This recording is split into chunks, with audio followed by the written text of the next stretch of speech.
시청자 여러분 안녕하십니까? 가장 빠른 종합뉴스 뉴스큐 시작합니다. 더불어민주당 이재명 대선 후보는 한국사회보장정보원을 찾아 삶의 질도 선진국 수준으로라는 신북지 구상을 밝혔습니다. 국가비전과 통합위원회 공동위원장으로 이 후보와 손을 맞잡은 이낙연 전 대표가 처음으로 외부 일정에 동행했는데요. 현장 연결해서 이야기 들어보겠습니다.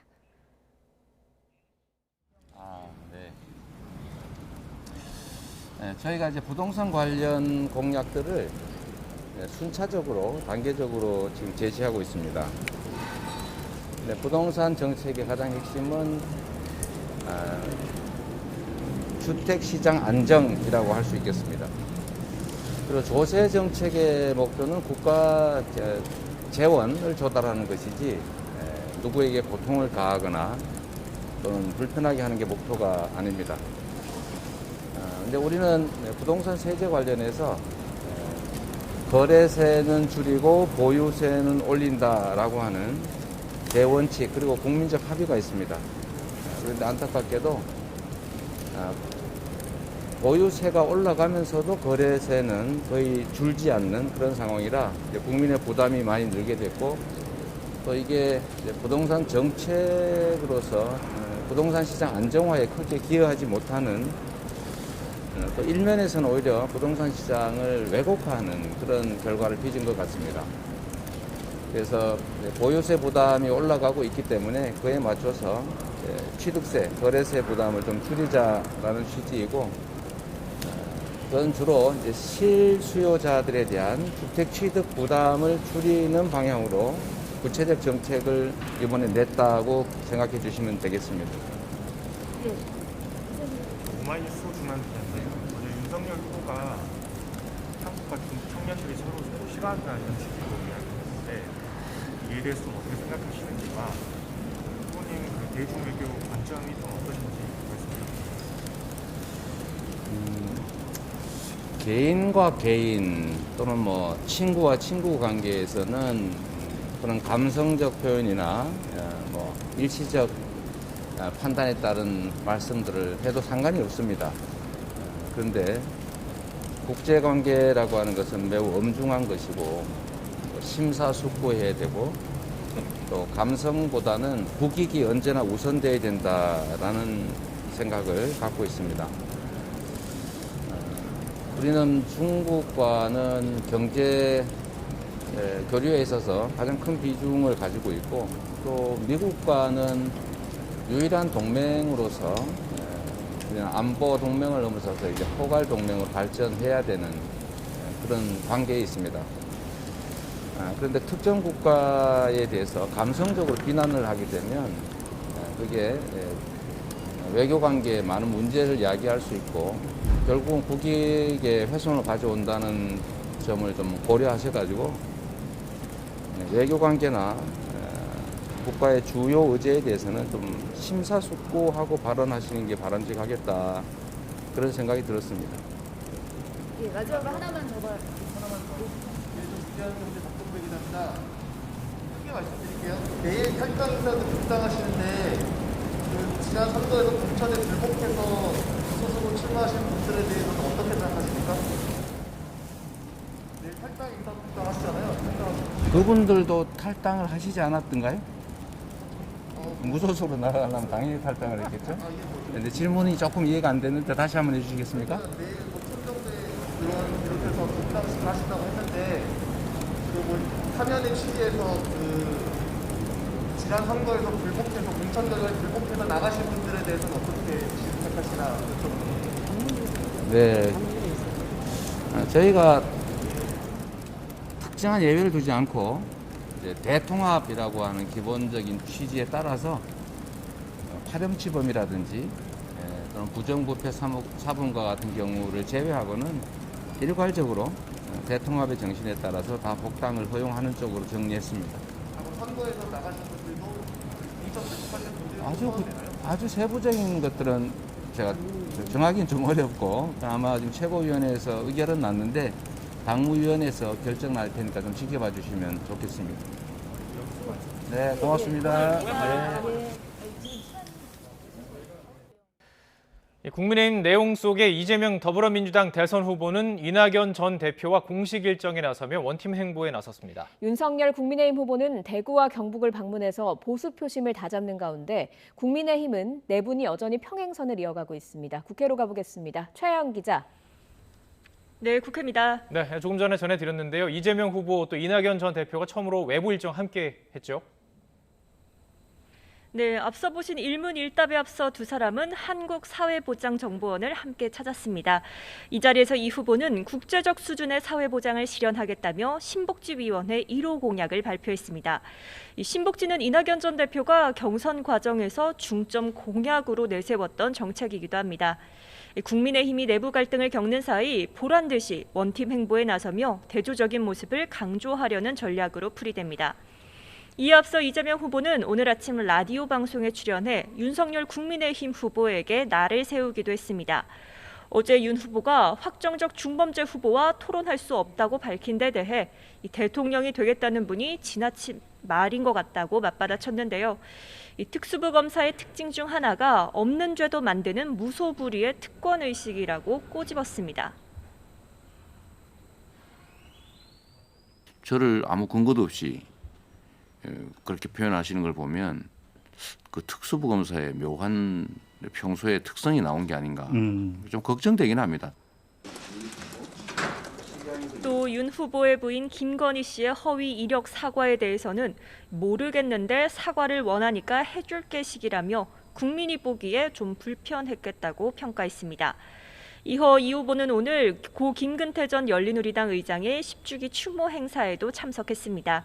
따뜻한 나라, 따뜻한 경제, 기본사회 등 의장께서 이루고자 한 세상과 이재명이 이루고자 한 세상은 전혀 다르지 않다며 적통성을 내세웠습니다.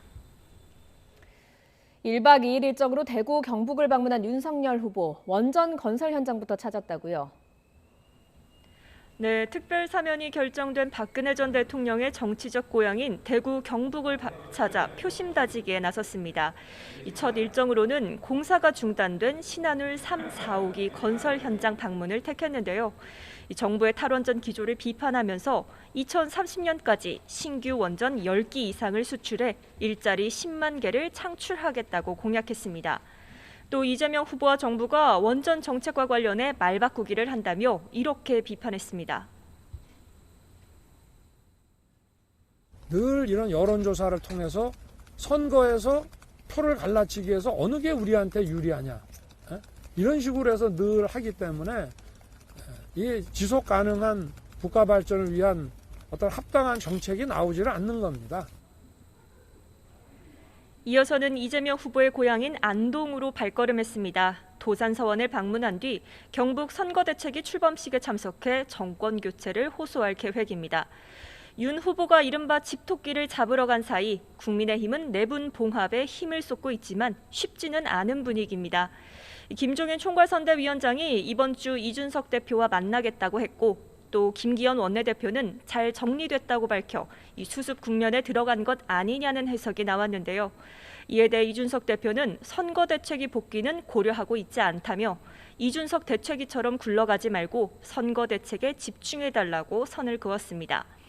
일단 윤 후보와 이 대표 측이 공개적인 비파 수위를 조절하는 모습인데 이 내부 갈등이 봉합되기까지는 시간이 걸릴 것으로 보입니다. 네, 오늘 국회에서 코로나19 당정 협의도 있었는데 현행 거리두기 연장에 공감대가 형성됐다고요. 네, 더불어민주당과 정부가 코로나19 방역을 위한 거리두기 연장 필요성에 공감했습니다. 이 중환자실 가동률과 위중증 사망과 같은 지표들이 호전되는데 조금 더 시간이 필요하다는 이유에서입니다. 다만 민주당은 업종별 특성에 따라 피해가 클 것으로 보이는 부분에 대해선 미세 조정 검토를 정부에 당부했습니다. 또 이재명 후보가 강조한 소상공인 선지원 후 정산과 피해 완전 보상 방안 마련도 정부에 주문했습니다. 이와 함께 당정은 청소년 방역 패스 의무화와 적용 시기에 대해서도 논의했는데요. 민주당은 방역 패스의 필요성을 권고하거나 자율적으로 참여하게 하고 계도 기간 확대 방안을 촉구했습니다. 오늘 정부는 코로나19 관련 예산 확대를 당에 보고했습니다. 특히 코로나19 백신과 관련해 9천만 회분이 구비돼 있지만 4차 접종 가능성에 대비해 현재 3조 2천억 원보다 많은 예산을 확보한다는 입장을 전했습니다. 또 먹는 치료제 60만 명분에 대한 예산도 40만 병분 추가 구매를 위해 확대할 필요가 있다고 보고했습니다. 지금까지 국회에서 전해드렸습니다. 네, 대선을 70일 앞두고 복잡하고 답답한 정치권 뉴스들이 이어지고 있습니다. 여야 주자들 모두 한 목소리로 이야기하는 것이 있죠. 청년입니다만 진짜 청년의 목소리를 듣고 있는 건지 모르겠다 이런 분들이 많습니다. 그래서 오늘 저희 뉴스큐에선 젊은 청년 고3 두 분을 모시고 이야기 들어보는 시간을 마련했습니다. 더불어민주당 남진희 광주 대전안 선대위 공동선대위원장 그리고 국민의힘 선대위 출범식에서 찬조 연설을 했던 김민규 씨 스튜디오로 모셨습니다. 두 분 어서 오세요. 예, 네, 안녕하십니까. 반갑습니다. 일단 한 달 전쯤에 두 분 다 수능을 치셨고 수능 치고 나서 어떻게 좀 지내셨는지 먼저 물어볼게요. 남진희 위원장부터 얘기해 주시죠. 네, 저는 일단 수능 보고 나서 최저를 맞춘 대학도 있었고 또 다 면접을 수능 이후로 잡아놨어서 계속해서 면접 준비하면서 그렇게 지냈던 것 같습니다. 정치에는 좀 그동안 관심을 좀 가졌나요? 수능 치고 나서? 면접 준비로 일단 바빠서 아. 구체적인 활동들은 하지 못했지만 뉴스 자주 챙겨보면서 챙겨보면서. 지금 현재 쟁점이 되고 있는 것들 무엇인지 또 챙겨가려고 했던 것 같습니다. 네, 민규 씨는 수능 끝나고 어떻게 지내셨어요? 저도 뭐 대입 일정을 다 마무리한 후에는 네. 지금도 대입을 기다리고 있긴 합니다만은 당의 여러 부처에서 연락이 오기도 했고 그래서 국회도 자주 출입하면서 바쁘게 네. 지냈습니다. 네, 이제 얼마 안 남았습니다. 20살 앞자리가 2로 바뀌는 건데 20살 되는 소회는 어때요, 진희 위원장은? 일단 자유도 되게 많이 주어진다고 생각했는데 지금 막 몇 일 안 남았잖아요. 책임감이 좀 더 많이 생기는 것 같아요. 그래서 벌써부터 자유도 누리지만 그 자유를 누리면서 제가 좀 나타내지는 결과들도 조금 책임을 많이 져야 하지 않을까? 네, 그런 생각이 듭니다. 네, 20살 되는 소회는 어떻습니까? 저는 이제 영장이 날라올 날이 얼마 남지 않았습니다. 네. 그렇기 때문에 이제 영장이 날라올 게 얼마 남지 않았어요. 네. 이제 군대도 준비를 해야 하고 여러 가지 준비할 것들이 많기 때문에 네. 마냥 기쁘지만은 않고 여러 가지 생각들이 많습니다. 여러 무거운 마음이 좀 예. 동시에 드는군요. 자유로운 마음과 함께. 예, 그렇습니다. 저도 그랬던 것 같습니다. 두 분도 오늘 이 자리에서 처음 뵙는 거잖아요. 네, 맞습니다. 앞서서 이제 대기실에서 이야기를 좀 나눴을 텐데 두 분 다 어쨌든 정치에 관심이 있는 고3이 모인 겁니다. 두 분의 첫인상은 좀 어떠셨는지 각자 한마디씩 해주시죠. 한마디요? 네. 저도 사실 김민규 씨의 연설 영상을 봤고 또 직접 여기 와서 몇 마디 많이 나눠서 네. 보진 않았지만 아직 되게 자신감이 넘치시고 또 오늘 내용이 되게 기대가 되는 것 같아요. 그리고 지금까지 저희가 언론에 비춰진 이유로 또 기성세대와 또 언론에서 양당의 청소년의 어떤 이미지로서 저희가 네. 보여지고 있었잖아요. 근데 저는 그런 이미지보다 같이 함께 정치에 또 참여해 가고 또 배워나가는 그런 평범한 고등학생의 모습으로서 또 저희를 그려왔는데 오늘 직접 만나뵈니까 더 그것에 대한 기대감도 또 즐거움도 커지는 것 같습니다. 기대감이 커진다라고 민규 씨를 보니까 남진희 위원장은 얘기를 해주셨어요. 어떠셨어요, 첫인상? 저도 남진희 위원장님을 처음으로 뵙게 된 게 이제 광주 선대위 출범식 영상에서 처음 뵙게 됐는데 그때 첫인상을 생각한다면은 똑부러지게 생겼다 그런 점이었습니다. 근데 오늘 이렇게 실제로 뵙게 되니까 더 그런 것 같고 사실 저는 초보고 우리 선대위원장님이시니까 제가 많이 배워가야 될 것 같습니다. 네. 많이 가르쳐 주십시오. 두 분 다 오늘 좀 기대감이 가득하고 저도 기대감이 있습니다. 젊은 두 분을 모셔놓고 이야기를 듣는 기회가 사실 흔치는 않거든요. 그래서 오늘 토론 좀 기대를 해보겠습니다. 주변에서도 여러 반응들이 좀 있을 것 같아요. 부모님도 그렇고 친구들도 그렇고 고3이 정치에 관심을 가지고 이렇게 참여를 한다. 여기에 대해서 좀 반응이 어떤가요?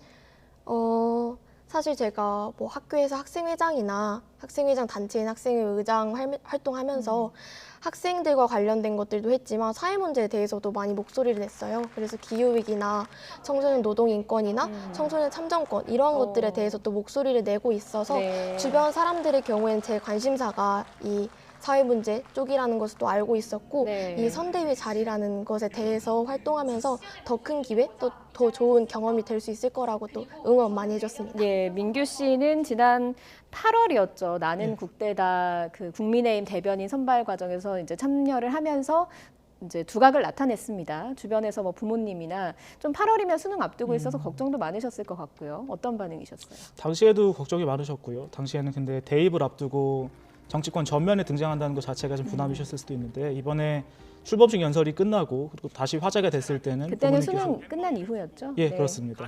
그때는 뭐 악플도 많이 달리고 아들이 욕을 먹는 부분도 있으니까 그런 점에 대해서 걱정을 하시지만 제 길을 응원해주고 계시고요. 주변 친구들은 뭐 TV에 자주 나오고 하니까 그냥 친구가 TV에 자주 나온다는 게 그냥 신기해하는 정도입니다. 예, 악플은 걸러 들어도 됩니다. 아, 네. 네, 악플 참고하겠습니다. 하나가 100개 선풀이라는 이야기도 있거든요. 그래서 이제 본격적으로 TV에 나오게 되면 여러 가지 반응들이 있을 예. 건데 저도 첫 번째 대통령 선거를 했을 때가 굉장히 설레고 그랬던 네. 기억이 나거든요. 내년에 3월, 9월에 처음으로 대통령 선거에 참여해서 네. 투표를 하는 거잖아요.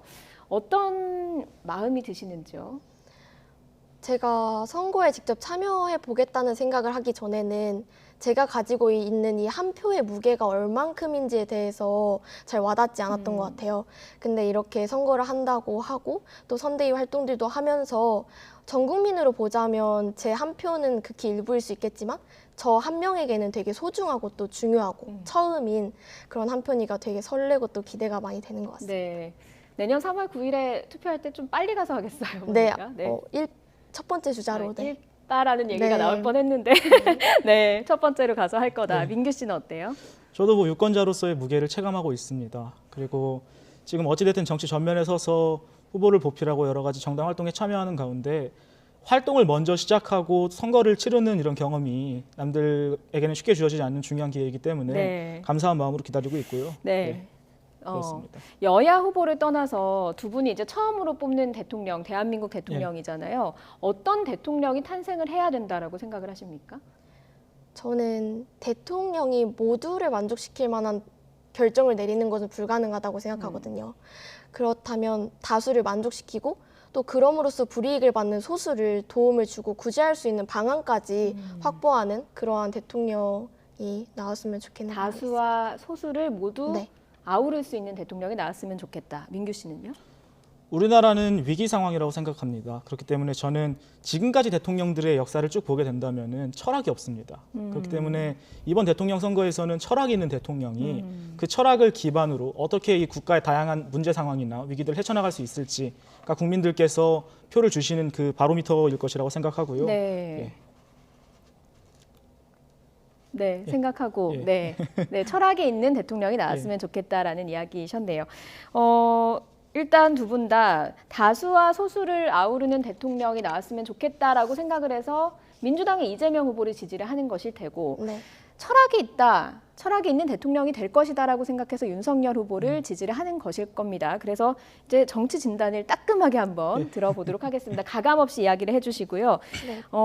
솔직히 말씀드리면 주변의 친구들도 얘기를 많이 하겠지만 그리고 20대가 되면 또 더 많은 이야기를 듣겠지만 사실은 이재명, 윤석열 후보 모두가 다 청년층에게는 인기가 조금 없는 게 지표상으로 나오고 있어요. 이유가 네네. 뭐라고 생각하는지요? 조금은 추상적일 수 있겠지만 저의 개인적인 견해는 청년들의 마음을 사로잡아야 한다라는 그 방향성을 세움에 있어서 조금 문제가 있을 수 있다고 생각해요. 방향성에 문제가 있다. 왜냐하면 기존 기성세대들 같은 경우에 민주화 과정도 거치고 산업화 과정을 거치면서 공유하고 있는 기본적인 정서가 있다고 생각합니다. 네. 하지만 현대에 살아가고 있는 많은 청년들은 살아온 가정 환경도 다르고 좋아하는 것들도 1부터 100까지 전부 다 다른 그런 다양한 관심사를 가지고 있는 친구들이기 때문에 그 개개인의 어떤 관심사를 건드리고 또 어떤 매력을 이끌어내는 데 있어서 많은 어려움을 겪고 있다고 생각합니다. 그런데 그 다수가 있고 소수가 있고 네. 이런 상황인데 개개인은 소수의 문제잖아요. 그렇게 되면 그 모두를 맞추기가 힘들지 않을까요? 물론 앞에서 말씀드렸던 것처럼 모두를 만족시킬 수 없겠지만 그 청년들도 다양한 나이가 있고 또 직업이 있고 그 다양성을 존중해 주면서 주류적으로 우리가 지금 추구해야 하는 가치는 무엇인지 판단하고 또 그 와중에서 생길 수 있는 소수도 고려하는 그러한 것들을 생각하고 있습니다. 네. 김민규 씨는 어떻습니까? 저는 지금까지 정치권이 지속적으로 청년들에게 마음을 사지 못했던 이유가 정치권은 항상 청년들을 이질적인 집단으로 피상적으로 접근했기 때문이라고 봅니다. 예를 들어서 지금까지 민주당도 그렇고 국민의힘 후보들도 그렇고 지금까지 청년층에 대해서 내놓은 공약들을 보면은 뭐 데이터 5기가 주겠다, 청년 수당 얼마씩 쥐어주겠다, 라면서 일회성 선심성 공약을 계속 남발하고 있거든요. 그런데 청년들이 지금 삶의 문제에 있어서 가장 시급한 문제가 무엇이냐라고 판단했을 때에는 데이터 5기가는 아닐 것이고 청년수당 100만 원은 아닐 것입니다. 그렇기 때문에 저는 청년들이 지금 원하는 수요가 있는데 그런 사회적 수요에 대한 후보들께서 명확한 진단을 못하시기 때문에 지금 청년층의 지지가 떨어지고 있는 것이라고 보고요. 그런 점을 해결해야만 양당 후보를 넘어서 모든 정당의 후보가 청년들의 마음을 살 수 있지 않을까 생각합니다. 민규 씨가 느끼기에 청년들에게 가장 시급한 문제가 뭔가요? 저는 다른 곳에서도 항상 얘기하지만은 청년들에게 물고기를 쥐어주는 것이 만사가 아니라고 생각합니다. 오히려 그것보다는 그 물고기를 잡을 수 있는 그물을 어떻게 물고기라고 하는 거는 현금이나 뭐 이런 선심성 그렇죠. 지원들 얘기하는 거죠. 물고기보다는 그것을 어떻게 하면 자신의 힘으로 얻을 수 있을지 그 그물을 직조하는 과정이 가장 중요하다고 생각하는데요. 그 그물이라 하면 형태가 다양할 수도 있을 것입니다. 그것이 사회복지 서비스가 될 수도 있을 것이고요. 아니면 말씀하신 것처럼 현금성 지원이 일부분은 필요한 분들도 있을 것이고요. 그렇게 다양한 복지나 그들이 사회에서 자력으로 물고기를 잡을 수 있을 정도의 힘을 길러나가게 해주는 것이 국가의 역할일 것이고 그 역할을 수행할 수 있는 정당에게 국민들께서 표를 주실 것이라고 봅니다. 예, 뭐 윤석열, 이재명 후보 모두 청년 공약을 내놨습니다만 남진희 위원장 볼 때는 앞서 얘기한 것처럼 좀 그나마 방향성을 잘 잡았다라고 하는 청년 공약 어떤 것이 있었나요? 이재명 후보님. 네, 두 후보 모두요. 네, 이재명 후보님의 공약 중에서 가장 기억에 남는 건 많은 금액은 아니지만 학자금 대출 이자 지원이 기억에 남고 또 제가 또 대학에 입학할 예정이기 때문에 그 학점 비례 등록금제가 가장 좀 와닿고 물론 김민규 씨께서 말씀해 주신 것처럼 조금 물고기를 주는 그러한 정책일 수 있겠지만 물고기도 주는 것도 필요하다고 생각하거든요. 그것이 기반이 되어야 물고기를 잡는 방법을 구축할 수 있는 제도들도 시행할 수 있다고 생각하기 때문에 그 부분에 있어서 이 두 공약이 괜찮다고 생각합니다. 윤석열 후보도 물고기 주는 정책은 내놓고 있거든요. 네.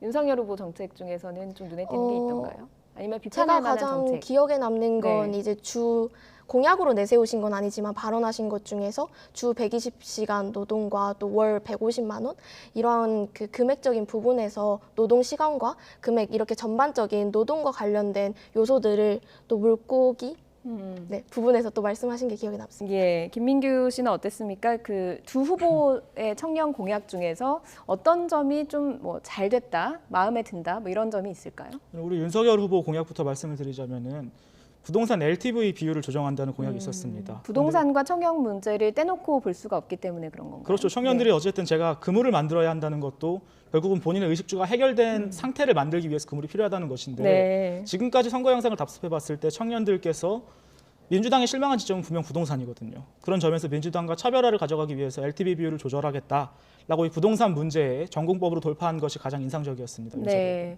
서로 들었을 때 어때요? 청년 공약에 대해서 좀 평가를 했습니다. 보셨을 때 좀 어떤 느낌이 들었어요? 민규 씨 얘기 들었을 때. 부동산 문제를 잘 지적해 주신 것 같아요. 그래서 청년들에게도 부동산은 빼놓을 수 없고 또 노후 대책까지도 생각하는 시대잖아요. 그렇기 때문에 부동산 정책의 실패가 어떻게 보면 이 대선의 흐름에 있어서 많이 영향을 끼치고 있고 앞으로 어떠한 구체적으로 지금 이전에 시행했던 정책에서의 어떤 문제점을 어떻게 보완해서 각 후보들이 부동산 정책 또 경제 정책을 펼칠지가 또 중요한 지점이라고 생각합니다. 예, 물고기 주는 정책도 필요하다라고 이야기를 했거든요. 남진희 위원장이. 김민규 씨는 어떻게 보셨어요? 들으셨어요? 저기 청년수당이나 이렇게 물고기 주는 정책들을 언급을 하셨는데 사실 저는 좀 장기적인 관점에서 정책을 논했다면 우리 남진희 씨께서는 당장 눈앞에 있는 청년들께서 시급해하시는 문제에 대해서 접근하신 것 같아서 조금 이렇게 장기적인 것과 당장의 거기서 차이가 있었다라는 말씀이셨습니다. 청년 공약의 평가 뭐 이런 것들 세부적으로 당장에 필요한 것들이 있고 또 개인적으로 느끼는 것들이 있을 텐데 진로 고민이 상당히 많을 때잖아요. 뭐 대학 입시도 지금 치렀고 그리고 대학 합격 발표를 기다리고 있는 상황이고 그런 상황에서 또 대학에 입학하고 나면 20대에 가장 고민되는 게 뭔가요? 바로 취업입니다. 다음 정부에서는 어떤 정책이 나와야 우리 청년들이 좀 취업에 대해서 숨통을 틀 수 있다고 생각하는가요? 요즘 너무 어렵거든요. 맞아요. 어려운 그것 중에 중심이라고 제가 생각하는 부분은 어떤 새로운 혁기적인 정책들을 만드는 데 노력이 많이 쏟아지고 있다고 생각해요. 기존의 청년 정책들도 분명히 많고 또 좋은 방향성을 가지고 있는 정책들도 충분히 있거든요. 하지만 이 부분에서 비판을 받는 요소가 바로 공정이라는 가치가 제대로 지켜지지 않고 있는 것이 이 청년 취업과 관련돼서 네. 비판받고 있는 현실이라고 생각하거든요. 그래서 기존에 있는 취업 정책부터 따져보고 그리고 그 과정 속에서 공정이라는 가치가 지켜지지 않는다면 그러한 부분들을 보완하는 것도 이번 어떤 대선 공약이나 앞으로 새로운 정부가 꾸려졌을 때 네. 취업 정책에 있어서도 우선적으로 봐야 하는 부분이 아닐까 싶습니다. 민규 씨는 어떻게 보셨어요? 며칠 전에 청와대에서 각 기업의 간부들을 부르셔가지고 회의를 진행했습니다마는 그때 문재인 대통령께서 그렇게 말씀하셨습니다. 원래 일자리 창출하는 것은 기업이고 국가는 부분적으로 보조할 뿐이다라고 말씀하셨는데 네. 저는 차기 정부가 들어와서 이 청년들의 취업 문제, 실업 문제를 해결하기 위해서 취해야 할 스탠스가 바로 문재인 대통령께서 말씀하신 그것이라고 봅니다. 하지만 지금까지 봤던 이 양상들을 봤을 때는 뭐 여러 가지 기업에 대한 과도한 규제라든지 기업에 대해서 피상적으로 접근을 해가지고 그 실제적으로 노동자들의 생활의 질이나 이런 것들은 고양시키지 못한 채 피상적인 접근을 통해서 생산력을 하향시켰다든지 이런 점들은 비판의 지점으로 남기 때문에 예. 차기 정부에서 취업을 잡기 위해서는 문재인 정부께서 말씀하신 그대로 하시면 될 것 같습니다. 예. 그럼 한 가지 좀 네. 질문 드려도 될까요? 그럼 사실 저희가 자유시장 체제에서 많은 부조리를 겪었기 때문에 정부의 시장 규제에 대해서 또 개입에 대해서 조금 일부분 동의한 부분들이 있잖아요. 그렇다면 과도한 제한이라고 하시는 부분들은 혹시 어떤 예시를 말씀하시는 건지 궁금해서 여쭤봅니다. 김민규 씨에게 질문을 던졌네요. 예, 뭐 네. 문재인 정부께서 최저임금을 인상하셨지만은 네. 사실 유승민 후보도 유승민 후보와 문재인 후보께서 지난 대선에서 동일한 공약을 내셨습니다. 10,000원까지 최저임금을 인상하겠다라고 말씀하셨지만은 유승민 후보의 전제는 경제 성장률에 따라서 최저임금을 인상시키겠다는 것이었고요. 그런데 문재인 정부는 그것이 아니라 코로나로 인해서 여러 가지 기업이나 산업 등에서 양상이 저조함에도 불구하고 그 가운데서 최저시급을 긴급하게 올리는 그런 행태를 통해서 많은 노동자들께서도 힘들어하셨습니다. 사실 제가 생각하는 규제라고 하면 그 규제가 실효성이 있어야 하는 것인데 문재인 정부가 최저임금을 급격하게 올림을 통해서 일부 노동자들은 수혜를 받지만 사실 반사이익으로 풍선 효과 격으로 실업률이 증가하는 효과가 증가했습니다. 그렇기 때문에 그런 점에서는 문재인 정부가 피상적이고 과도한 규제를 통해서 오히려 노동계의 현실이나 이 기업의 현실을 간과했기 때문에 그런 점은 충분히 비판의 지점으로 남는다고 봅니다. 예, 답변이 되셨습니까? 네, 좀 답변 드려도 될까요? 네, 제가 생각했을 때도 코로나19라는 위기 상황을 저희가 맞고 있기 때문에 이 경제 성장률 그리고 환경적인 면에서 최저임금 인상이 조금은 과도한 이러한 면으로 비판받는 점을 제가 알고 있었습니다. 하지만 최저임금이라는 어떠한 설립 취지 이러한 것들을 통해서 급격하게 올린 점은 비판받아야 하겠지만 점점 물가도 상승하고 있는 면들도 있고 민생의 안정에 있어서 금액적인 면이 충분히 부족한 면으로 자리 잡고 있었기 때문에 최저임금을 올리는 그 방향성에 대해서는 일부분 동의해 주셨으면 하고 앞으로 올리는 그 속도나 어떠한 합의 지점에 대해서는 충분히 논의해 나가야 한다고 생각합니다. 네, 놀랐습니다. 근데 이 최저임금에 대해서 이렇게 의견이 좀 고3 학생들이 뚜렷하고 관심이 상당히 많았던 게 느껴지는 부분이었는데 서로 이렇게 주고받으니까 좋네요. 앞으로도 계속 이런 기조로 좀 방송을 이어갔으면 좋겠고요. 지금 보면 이재명, 윤석열 후보요. 두 분 다 상당히 젊은 세대들과 좀 가까워지려는 노력들을 많이 하고 있습니다. 최근에 영상들 보셨습니까, 두 분 다? 예. 네, 이재명 후보는 노래하고 네, 춤추기도 하고 윤석열 후보는 요리도 하고 이런 노력들이 청년들한테 좀 어떻게 다가갈까요? 우선 대선이 얼마 남지 않은 상황에서 모든 후보분들의 어떤 언행과 행동은 전략적이고 계획적으로 보일 수밖에 없다고 생각해요. 어떤 캐롤을 부르신다거나 네. 춤을 추신다는 부분들도 청년들이 보기에도 우리의 마음을 사로잡기 위한 것이구나 이렇게 보지만 한 번 더 이목을 끌고 또 한 번 더 관심을 가지도록 하는 것이 그 전략적인 면에서도 중요한 하나의 요소라고 생각하기 때문에 그 부분에 대해서는 많은 어떤 이목이나 관심은 끌리고 있다고 생각합니다. 네, 민규 씨는 어떻게 보셨어요? 지금 화면에 나가고 있지만 뭐 캐롤도 부르고 요리도 하고 이런 것들이 청년들에게 좀 어떻게 개인적으로 어떻게 느꼈는지. 저는 양당의 후보들께서 노래도 부르고 우리 윤석열 후보께서는 요리도 하시고 하지만은 저는 두 후보께서 어떻게 정치 전면에 등장하셔서 국민 전반적인 지지를 얻고 지금 대선 후보까지 되셨는지 그 과정을 좀 기억하시면 좋겠습니다. 윤석열 후보는 강직한 검사, 원칙을 지키는 검사라는 그런 이미지로 지금 대선 후보까지 올라오시게 되셨고 이재명 후보도 확실한 추진력이나 행정력 등으로 국민들의 민심을 얻어서 대선 후보까지 오르시게 되셨는데 저는 물론 이렇게 노래도 부르고 요리도 한다고 하시는 것이 결국은 이번 선거에서 캐스팅 보터인 2030 세대가 우리의 표심을 좌우할 것이다라는 것을 스스로 자인한 것이라고 봅니다. 네. 그렇다고 한다면 2030 세대가 정말 원하는 것이 양당의 후보께서 노래를 부르고 요리를 하는 것일지, 아니면은 이런 물론 물리적인 스킵도 중요하지만은 이것을 넘어서 자기들에게 아까 제가 얘기했던 것처럼 어떻게 그물을 직조할 수 있는 그 방법론을 제시할 것인지라고 생각했을 때는 저는 후자가 더 시급하다고 생각합니다. 예, 후자가 더 시급하다라는 이야기였는데 남진희 위원장은 좀 긍정적으로 평가를 해주셨잖아요. 네, 물론 네. 제가 긍정적인 면도 고려했지만 말씀하신 것도 충분히 동의하고 있습니다. 네, 그러니까 어떻게 보면 저렇게 다가가려는 노력 자체보다는 어떤 구체적인 공약을 내놓는 것이 중요하다라고 네. 하는 걸 두 분 다 얘기를 하시는 것 같습니다. 최근 그 국민의힘 사태 보면 좀 내용이 불거지고 있는 거 계속 지금 모니터링하고 계시죠? 예. 어떻게 보고 계세요? 저는 뭐 당 내부에서도 이준석 대표께서 선대위에 사퇴하신 이후에 뭐 목리라든지 어리광이라든지 이렇게 여러 가지 폄하의 의견들이 있지만은 저는 상당히 위험한 메시지라고 봅니다. 왜냐하면은 저기 입장을 바꿔서 생각해 보십시오. 만약에 민주당에서 공보단장께서 송영길 민주당 대표에게 내가 왜 당신 말을 듣습니까? 전 후보 말만 듣습니다. 라고 한다면은 사실 그것은 징계 이상의 건입니다. 그렇기 때문에 저는 이준석 대표께서 충분히 분노하실 만한 지점이었고, 그리고 또 제가 지금까지 개인적으로 겪어왔던 이준석 대표, 그리고 제가 여러 가지 공적 장소에서 봤던 이준석 대표는 이것이 그냥 감정적인 골이 깊어져서 나오신 것은 아닐 것입니다. 분명 선거의 전략 중에 하나일 것이고, 이준석 대표께서 언론에서 수없이 말씀하시는 것이 우리 국민의힘이 이기기 위해서는 선거에서 승리 방정식이 있다라는 것입니다.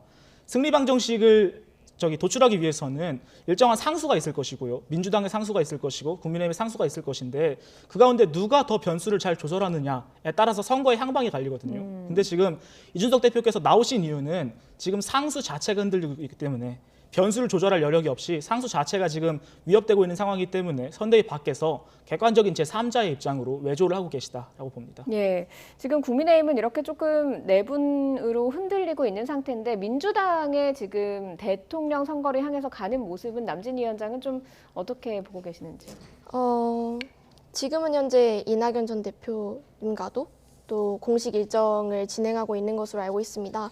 처음에 어떤 우려가 경선 과정에서 있었던 어떤 갈등으로 인한 민주당에 대한 우려가 국민들이 있으셨다고 알고 있습니다. 네. 사실 경선 과정이라는 게 그 당에서 대선 후보 한 명을 선출하기 위한 그 경쟁의 과정인 거잖아요.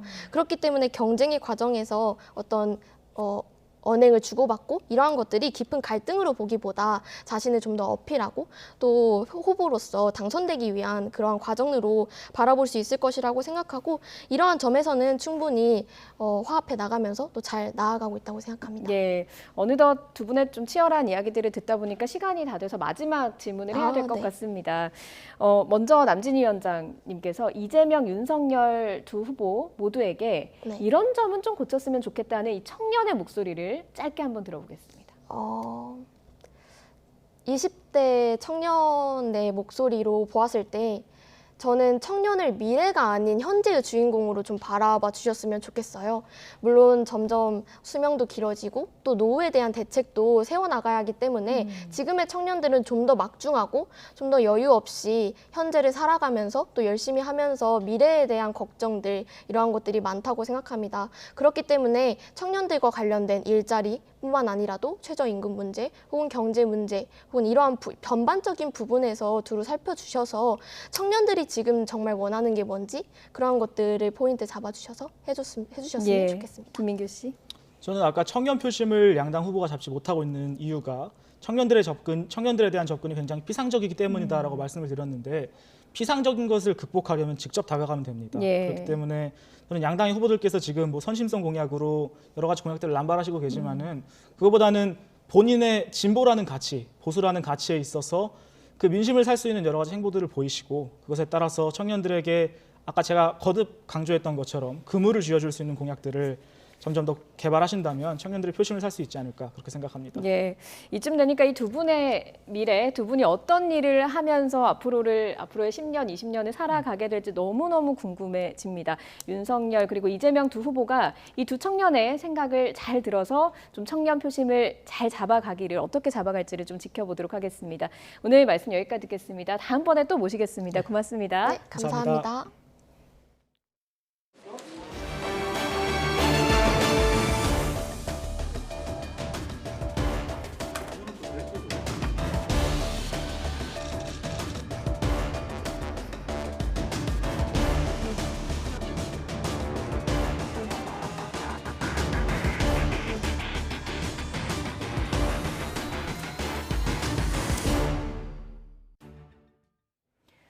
네, 코로나 소식 살펴보겠습니다. 위중증 환자가 1,151명으로 또다시 역대 최다를 기록했습니다. 신규 환자가 다시 5,000명대로 늘어난 가운데 국내 오미크론 변이 감염자도 하루 사이에 100명 넘게 늘었습니다. 취재기자 연결합니다. 최명신 기자.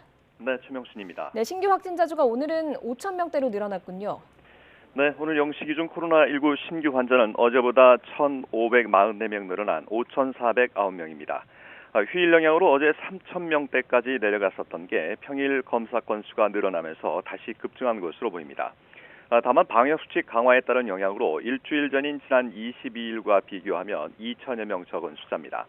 하지만 위중증 환자는 여전히 심각한 상황입니다. 위중증 환자는 전날보다 41명 늘어난 1,151명으로 또다시 최다치를 기록하며 9일 연속 1,000명대를 유지했습니다. 사망자는 36명 늘었습니다. 신규 환자 감염 경로를 보면 국내 발생이 5,283명, 해외 유입 사례가 126명입니다. 국내 발생을 지역별로 보면 수도권에서 3,786명으로 전체의 71.7%를 차지하며 여전히 유행을 주도하고 있습니다. 국내 오미크론 변이 감염자는 109명 늘어 누적 558명입니다. 오미크론 감염자가 하루 100명을 넘기기는 이번이 처음입니다. 신규 감염자 가운데 해외 유입이 69명, 국내 감염이 40명입니다. 어제 오후 5시 기준 수도권 중환자 전담 병상 가동률은 하루 전보다 2.4%포인트 떨어져 78.7%를 기록했습니다. 전국 중환자 병상 가동률도 74.9%로 전날보다 1.8%포인트 떨어졌습니다. 코로나19 확산세가 둔화하면서 병상 배정도 대기자 없이 바로바로 이뤄지고 있습니다. 방역당국은 오늘 0시 기준 수도권과 비수도권에서 입원과 생활치료센터 입소를 기다리는 환자는 없다고 밝혔습니다. 네, 또 정부가 오미크론 변이에 대해서 경계심을 갖도록 거듭 당부하고 나섰죠. 네, 김부겸 총리는 최근 코로나19 확산세가 진정세로 접어들긴 했지만 오미크론 변이가 우리나라에서 우세종이 될 가능성이 크다며 경계심을 늦춰서는 안 된다고 말했습니다. 김 총리는 일각에서 비교적 낮은 중증화율을 근거로 오미크론에 대해 희망 섞인 전망을 내놓기도 하지만 입원율이 절반으로 낮아진다 해도 확진자 숫자가 2배로 늘면 결국 의료 대응 부담은 같아진다면서 방심해서는 안 된다고 강조했습니다. 중대본도 지난주 기준 국내 지역사회 오미크론 검출률은 1.8% 정도지만 해외 상황에 비춰보면 확산 속도가 굉장히 빠르다고 밝혔습니다. 이런 가운데 오미크론 감염자를 빨리 찾아내 격리하기 위한 새로운 PCR 시약이 내일부터 현장에 도입됩니다. 김 총리는 다음 주부터 적용할 새로운 방역 조치와 관련해선 일상회복지원위원회를 포함해 각계의 목소리와 전문가 의견을 듣고 신중하게 결론을 내릴 것이라고 덧붙였습니다. 조정 방안 발표는 이번 주 금요일 중대본 회의에서 이뤄질 예정입니다. 지금까지 사이버에서 YTN 최명신입니다. 정부는 코로나19 새 변이 오미크론의 국내 유입을 차단하기 위한 입국 제한, 격리 의무 등 입국 관리 강화 조치를 내년 2월 3일까지 4주간 추가 연장하기로 했습니다. 이에 따라 남아프리카 공화국 등 11개국에 대한 입국 제한과 에티오피아발 항공편 운항 중단이 추가 연장되고 격리 면제가 유지됐던 싱가포르에서 한국으로 들어오는 항공권의 신규 판매도 일시적으로 중단됩니다. 방역당국은 이와 함께 내년 1월 13일부터 사전 PCR 음성 확인서 적용 기준을 발급일 기준 72시간에서 검사일 기준 72시간으로 강화하여 시행하기로 했습니다. 강화된 사회적 거리두기에 반발해서 영업시간 제한 방침을 어기고 24시간 영업을 한 카페에 대해서 경찰이 압수수색에 나섰습니다. 인천경찰청은 오늘 인천 송도동에 있는 대형 카페 본점과 지점장의 수사관들을 보내서 영업시간을 넘겨 카페를 이용한 손님들의 출입 정보 관련 자료를 확보했습니다. 해당 카페는 지난 18일부터 20일까지 방역 지침에 따라 영업이 제한되는 밤 9시를 넘겨서 영업한 혐의를 받고 있습니다. 지난해 중증 환자가 평균적으로 응급실에 머무는 시간이 6시간 아래로 줄어들어 과밀화 현상이 일부 개선된 것으로 나타났습니다.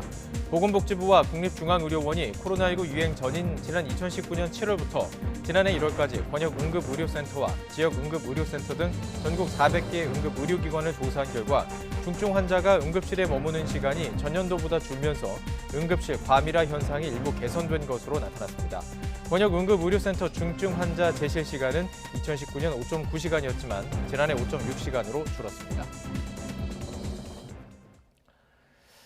이 대학가 상권은 학생들이 방학에 들어간 데다 코로나19 확산세로 계절학기 수업마저 비대면으로 전환되면서 손님을 구경하기 힘든 상황입니다. 특히 관광 수입 비중이 컸던 대학가는 2년째 관광객 발길이 끊긴 탓에 문 닫는 점포가 늘고 있습니다. 현장 연결합니다. 황보혜경 기자.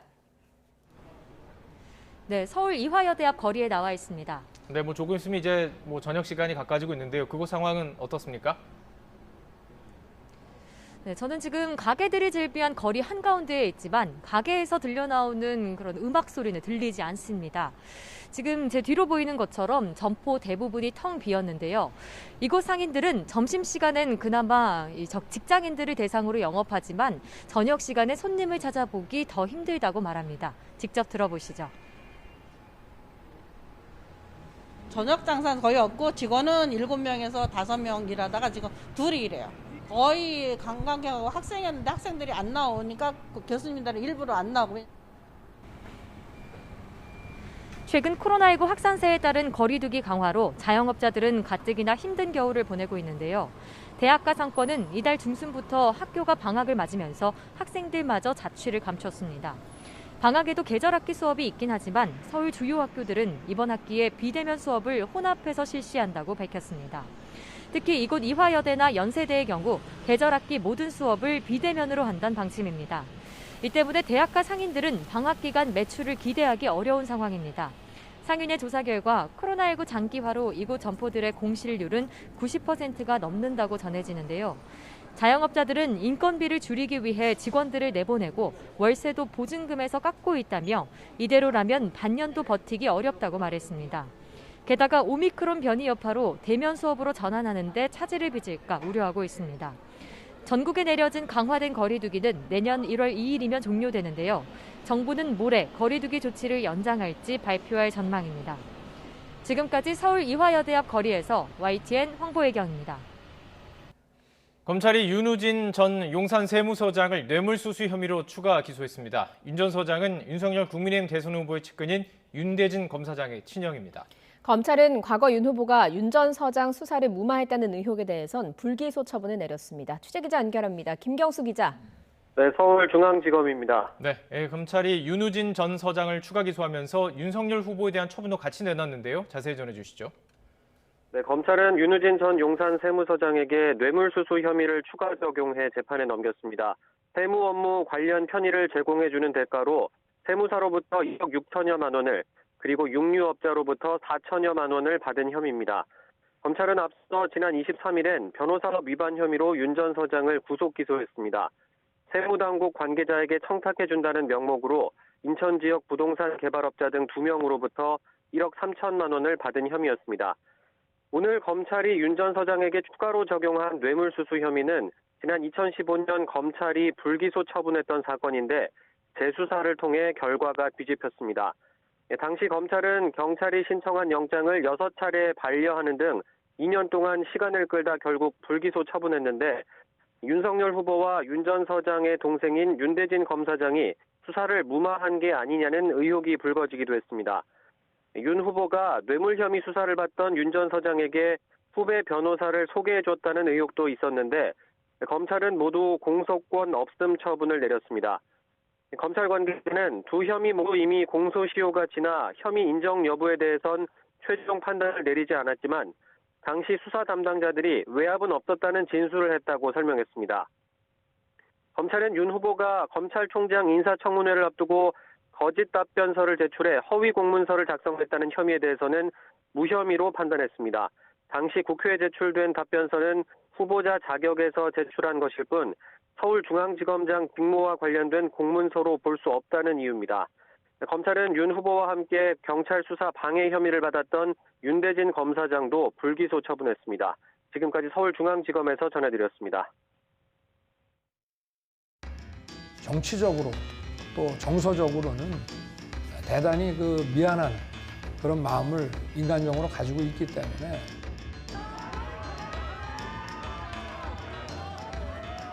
뭐 45년 구형에다가 형집행정지 2번 거부에다가 내곡동 사저를 공매 처분해버렸잖아요. 윤석열 후보와 기회를 놓쳤죠.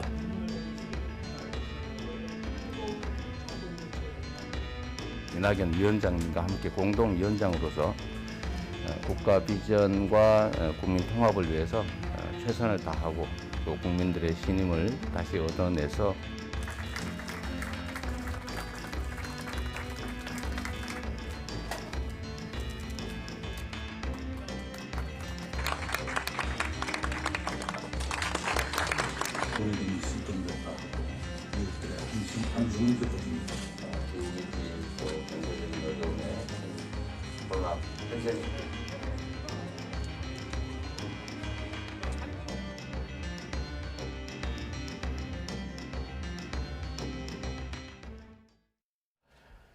민주당의 대통합 행보가 속도를 내고 있습니다. 민주당이 다음 달부터 탈당파의 일괄 복당 신청을 받기로 한 가운데 천정배 전 의원 등 호남계 비문 인사들의 복당식이 내일 열릴 예정입니다. 과연 지지층 결집을 이룰 수 있을지 관심이 모아지고 있습니다. 국민의힘에서는 김종일 총괄선대위원장이 이준석 대표를 곧 만날 것으로 전해지면서 이준석 대표의 선대위 복귀 가능성도 점쳐지고 있습니다. 최창렬 용인대 교수, 노동의 경희대 교수와 함께 이야기 나눠보겠습니다. 두 분 어서 오세요. 네, 안녕하세요.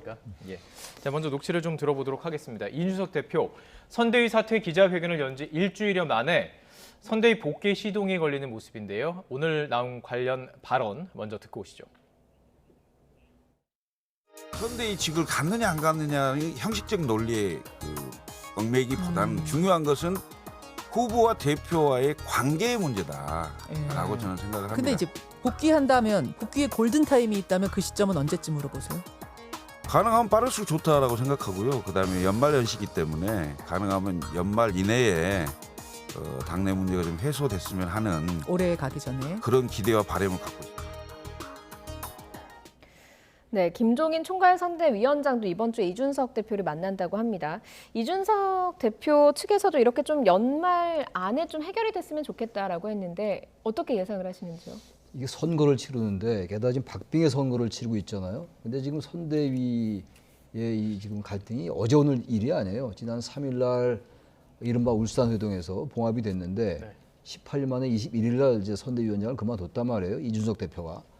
근데 문제는 연내에 지금 이제 해결됐으면 좋다고 그러는데 연내라는 게 지금 내일하고 모레란 말이에요. 그렇죠. 네. 연내 연시가 중요한 게 아니라 기본적으로 이 국민의힘 선대위 내부에 존재하는 기본적인 갈등 구조 이것을 어떻게 해결하냐가 문제인 것 같아요. 네. 지금 철근 정무실장 얘기처럼 예. 당대표와 이 후보 간의 기본적인 간극이 존재한다고 생각합니다. 기본적으로. 윤핵관이라는 얘기는 여러 번 나왔습니다만 이런 부분들이 어떻게 해결될 수 있느냐가 관건이에요. 네. 다시 뭐 선대위 들어온다 하더라도 이런 문제가 기본적으로 해소되지 않으면 아직 70일 남았는데 또 불거질 수가 있는 거거든요. 근데 오늘 또 오후에 기자들과 얘기하는 거 보니까 또 이준석 대표는 들어오지 않겠다 또 이런 얘기를 했더라고요. 선대위 복귀한다는 건 아니다 또 이렇게 얘기를 해서 또 다른 보도를 보면은 선대위에 복귀할 마음이 있는 것 같고 그러나 아직 명분은 별로 없어 보이고 명분. 이런 양쪽에서 굉장히 고민하는 상황이라고 생각합니다. 지금 말씀해 주신 게 바로 명분이잖아요. 사실 정치는 명분 싸움이기도 한데 사실 뭐 들어오려면은 이준석 지금 그 대표에게 명분이 좀 있어야 되는 것이고 명분을 제공은 사실은 선대위에서 제공해야 되는 것이고요.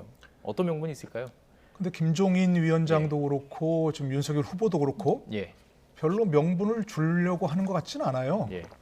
윤석열 후보 얘기를 가만히 들어보면 뭐 이게 굳이 뭐 대표에게 요청할 생각은 없다.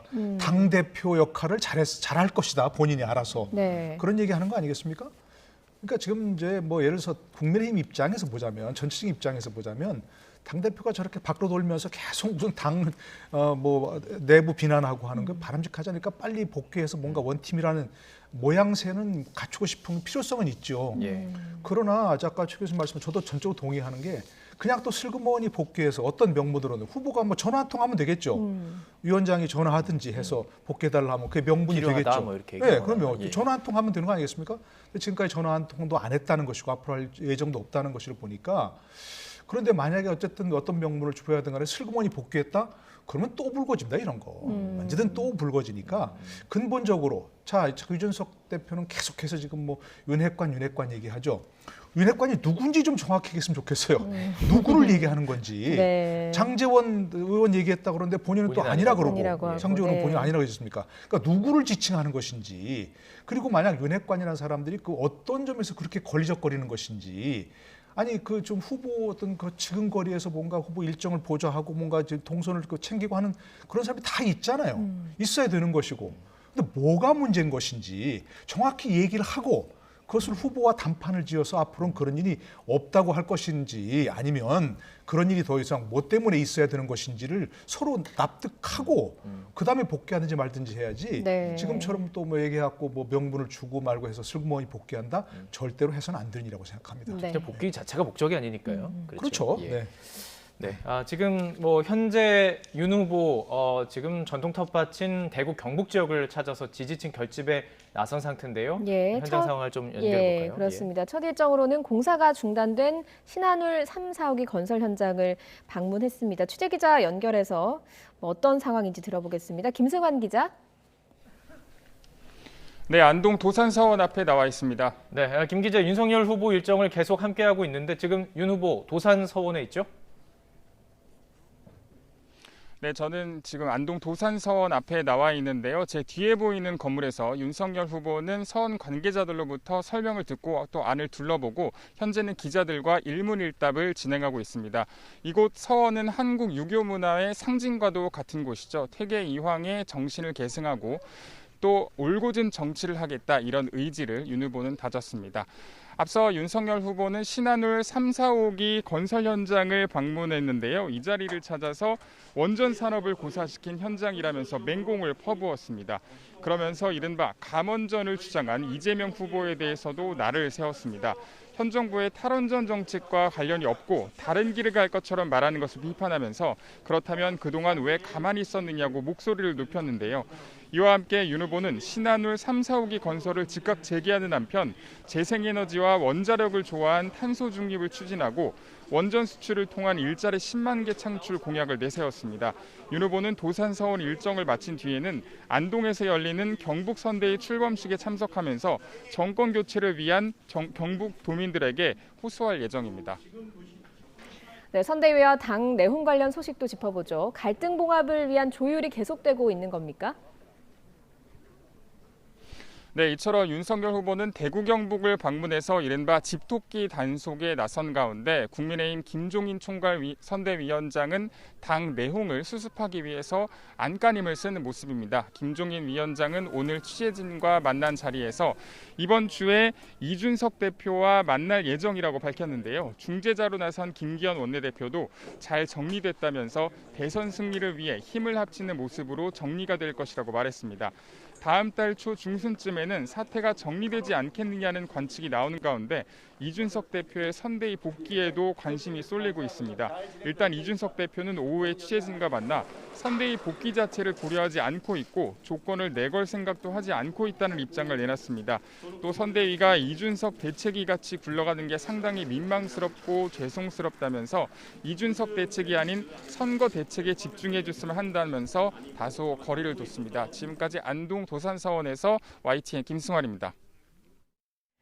네, 김승환 기자가 윤석열 후보의 일정을 계속 같이 다니고 있는데 앞서서 두 분 모두 좀 기본적으로 근본적인 갈등을 해결하는 것이 더 중요하다라고 이야기를 해주셨습니다만 지금 그 울산 회동이 있었고요. 그때 돌아왔었고 네. 그 당시에도 김기현 원내대표가 조율을 상당히 진행을 했던 걸로 들려왔거든요. 이번에도 좀 김기현 원내대표가 조율을 좀 하고 있는 것 같긴 해요. 어떻게 글쎄, 전망을 하십니까? 앞서도 말씀드렸습니다만 조율을 해서 봉합이 된다 하더라도 기본적인 갈등 구조는 그대로 내재하고 있다는 얘기거든요. 조율을 해도. 네, 네. 윤석열 후보 경선 때부터 보면 좀 주위에 그 사람들이 많았어요. 좀 비대했던 면이 있고 그게 다시 이제 선대위로 합쳐지면서 그래서 윤핵관 얘기가 나왔던 것이 뭐 팔이 떼기도 나오고 이랬던 거 아니에요. 그러니까 그런 기본적인 구조를 해결해야 되는데 그게 해결이 쉽지 않아요.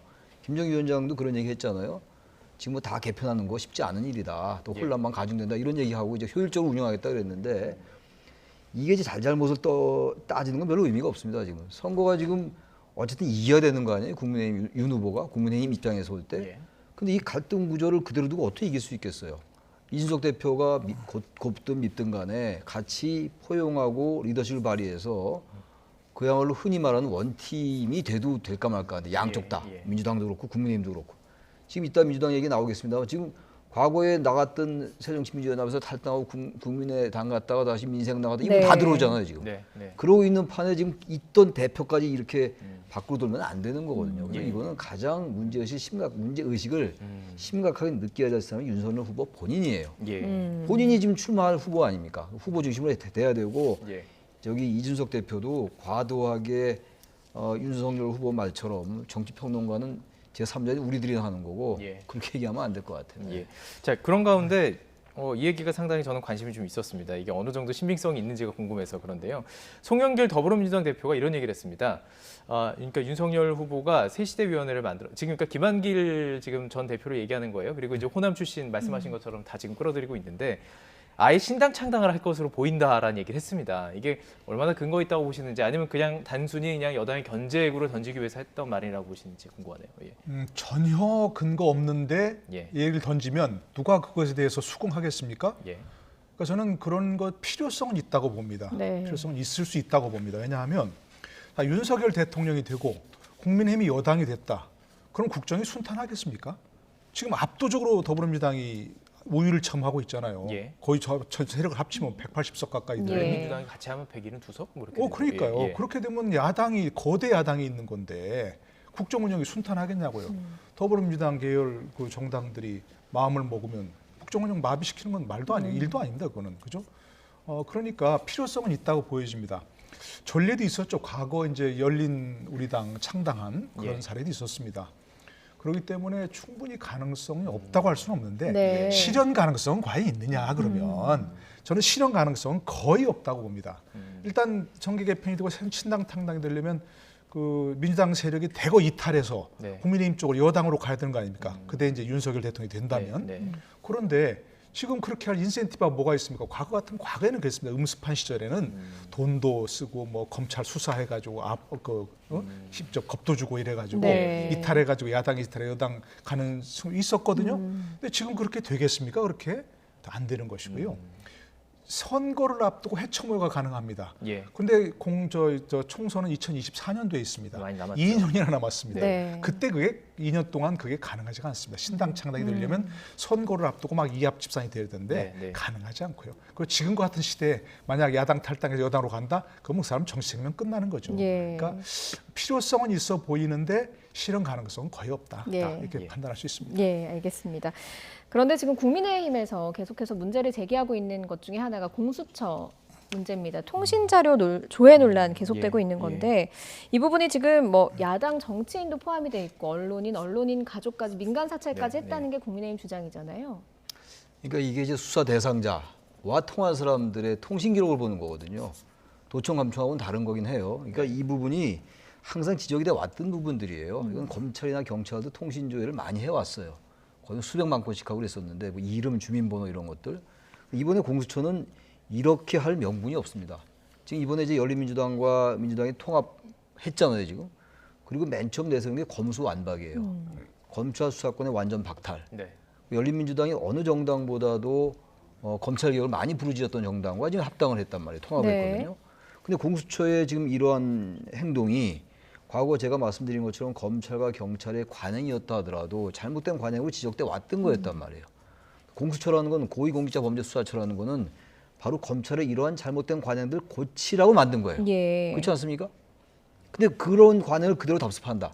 예. 기존에 검찰과 경찰이 했으면 현재 전기통신사업법에 의해서 그런 것들을 통제할 만한 장치가 약하니까 예. 할 말이 있다 하더라도 공수처는 적어도 현재 검찰의 잘못된 그 폐습을 개혁하고 혁파하고자 생긴 기구란 말이에요. 네. 근데 이렇게 하면 이건 할 명분이 말할 명분이 없어요. 예. 그래서 처음에는 적법하다고 얘기를 했어요, 공수처가. 네. 명백하게 전기통신사업법에 따르면 그렇게 불법적인 건 아닐 수 있거든. 네. 그럼에도 불구하고 이거는 불법적인 요소가 많이 있는 거예요. 따라서 이 부분에 대해서 나중에 유감을 표명했거든요, 공수처가. 예. 이건 고칠 필요가 있고 이건 예. 대단히 명분 없는 행동이라고 생각합니다. 예. 그러니까 이런 내용은 계속해서 예. 선수만 교대해가지고 공방이 계속되었거든요. 네. 그러니까 지금 이제 최 교수께서 전기통신사업법을 얘기했는데 전기통신사업법 83조 3항에 따르면 수사기관이 사업자에게 좀 뭐 SK나 KT나 LG 이런 사업자에게 통신 자료 확인을 요청하면 네. 그걸 줄 수 있게 돼 있어요. 줄 누구랑 수 있다. 통화했는지 정도까지만 다 그렇습니다. 보시면 예, 그 통화 내역이 아니고 통화 자료, 통신자 네. 상대방에 대한 자료만 하는 거니까 그런데 이제 그것을 제공할 수 있다고 돼 있어요. 네.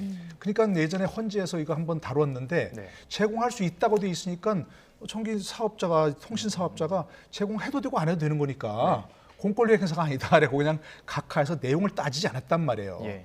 그러나 지금 사업자들이 얘기하는 것은 수사기관에서 요청하는데 우리 안 줘요. 그럴 수 없다는 거 아니겠습니까? 그러니까 이 법을 개정해서 제가 생각하기에는 빨리 정치권에서 네네. 국회의원들이 그거 아니겠습니까? 예. 개정해서 법원이 적어도 소명을 통해서 허가를 하도록 예. 그러면 문제가 없을 거 아니겠습니까? 영장까지는 조금 뭐 과도한 것이라 하더라도 네. 소명을 통해서 허가를 하는 법원의 허가를 받아야 되는 걸로 예. 빨리 고치면 예. 이런 문제가 더 이상 발생하지 않는 거니까 예, 예. 정치권이 근본적으로 해결을 해야죠. 네. 이 법을 통해서 조금 뭐 약간 애매모호한 부분들은 좀 고치고 고치려고 좀 했어요. 고칠 부분들이 있는데 예. 또 이게 또 협상의 부분이 되고 그러면 또 어려울 과정도 또 예상이 되고요. 예. 자, 이제 주제를 또 옮겨보도록 하겠습니다. 윤석열 후보, 이재명 후보의 대장동 의혹과 뭐 지지부나 검찰 수사에 대해서 비판은 상당히 강하게 내놨는데요. 이 내용도 준비해봤습니다. 듣고 오시죠. 지방정부가 사업을 하는데 어떤 사람이 한 8천억의 돈을 벌게끔 디자인을 해줬잖아요. 그럼 그 자체가 그냥 배임 아닙니까? 그래서 그 밑에 사람들은 구속이 됐는데 그걸 의사결정한 사람 멀쩡하게 있잖아요. 저는 성남시청 가서 압수해온 자료가 뭔지 좀 궁금합니다. 아마 택도 아닌 것들 들고 와서 압수수색 했다고 아마 쇼를 했을 것 같고요. 이 대장동 설계를 본인이 했다. 이걸 자기의 치적이라고 계속 설명을 했어요.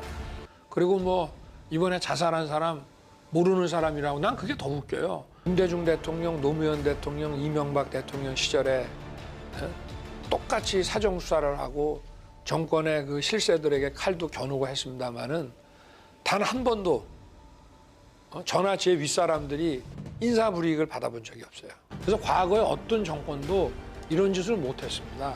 겁이 나서. 근데 여기는 겁이 없어요. 보통은 겁나서 못합니다. 안 그렇습니까? 대통령 임기 연연이 뭐가 대단하다고 너무 겁이 없어요. 하는 거 보면.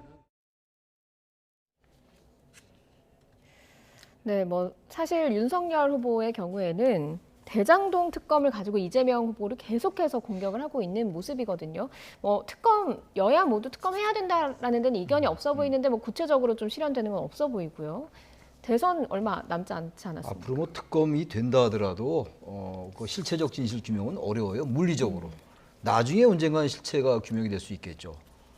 그런데 지금 뭐 특검 자체가 설치가 될지도 모르겠어요. 지금 민주당은 상설 특검을 주장하고 있고 국민의힘은 이제 국민의힘이 발의한 법이 있거든요. 네, 네. 이 법 가지고 그러는 건데 민주당도 그런 발의를 하든가 그래서 빨리 해서 일단 특검은 시작을 좀 해야 될 것 같습니다. 특검을 하더라도 어떤 그 사실의 규명은 어렵겠지만 예. 최소한도 특검이 진행되는 과정에서 뭐 정쟁은 불가피할 겁니다. 지금. 그렇다 하더라도 국민들이 판단할 수밖에 없어요. 이제는. 근데 이 특검조차 안 하고 계속 특검을 얘기를 하면서 양대 정당이 말이죠. 양대 후보들이 원내에서 협상이 이루어지지 않고 그러니까 이게 마음은 딴 데가 있는 것 같아요. 양당이 다. 그러나 대장동 이 문제에서 비롯된 거거든요. 부산저축은행도 그렇고 모든 것이 고발사주 의혹도 마찬가지예요. 네. 이왕 그 하는 거 다 한 테이블에 올려놓고 하면 될 것 같은데 또 그 얘기도 하고 있잖아요. 부산저축은행도 국민의힘은 하겠다고 얘기하고 있고 이것도 민주당은 또 뭐 장모 윤석열 후보의 장모나 부인 것도 하자 이런 얘기를 하는데 그건 좀 과도한 것 같고 그렇다면 그야말로 다 특검하자니까 그건 말이 안 되는 것 같고 네. 최소한도 대장동이나 고발사주 의혹이라든지 부산저축은행에 관련된 건 하면 그래도 뭔가 좀 이 말미가 좀 잡힐 것 같은데 이 단초라도 잡힐 것 같은데 지금 양당이 별로 생각이 없는 것 같아요. 생각도 없고 사실 그 특검의 범위도 사실 정하는 게 쉽지 않아요. 오늘 지금 검찰이 박영수 특검, 전 특검 지금 수사하고 있습니다. 그렇다면 이거 어디까지 수사할 것이냐? 뭐 50억 클럽 뭐 넓히면 한도 없잖아요, 사실은요. 근데 일단은 뭐 대장동 의혹이라는 본류가 있지 않습니까? 왜 그렇게 설계해서 과도한 이익이 민간에게 갔느냐, 화천대유라는 쪽으로 갔느냐, 이게 본류 아니겠습니까? 50억 클럽 이런 것들은 이제 뭐 지류라고 할 수 있는 것들이고, 아까 이제 그 윤석열 후보는 그 뭐 겁이 없다 그랬는데 저는 검찰이 너무 겁이 많아서 그렇다고 생각합니다. 비겁해서 이와 같은 결과가 나온다고 생각합니다. 비겁한 검찰이 비극을 부른 겁니다, 이게.